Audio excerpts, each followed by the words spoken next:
আমাদের অনেক মুসলমান ভাই এবং বোনেরা যখন রাস্তার মধ্যে চলেন, চলতে চলতে কোনো কুকুরের গা নিজের কাপড়ের মধ্যে টাচ হয়ে যায়, ছুঁয়ে যায়।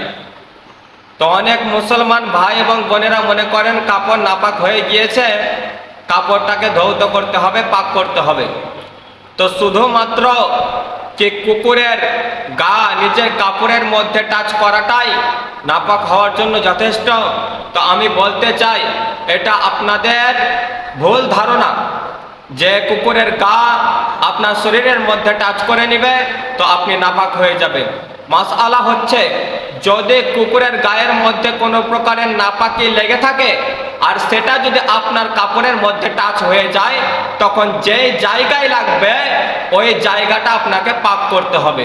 হ্যাঁ, কুকুরের যেটা থুতু হয়, কুকুরের যেটা ঘাম হয় শরীরের মধ্যে, ওইটা যদি আপনার কাপড়ের মধ্যে লেগে যায়, যেই জায়গায় লাগবে ওই জায়গাটা আপনাকে পাক করতে হবে।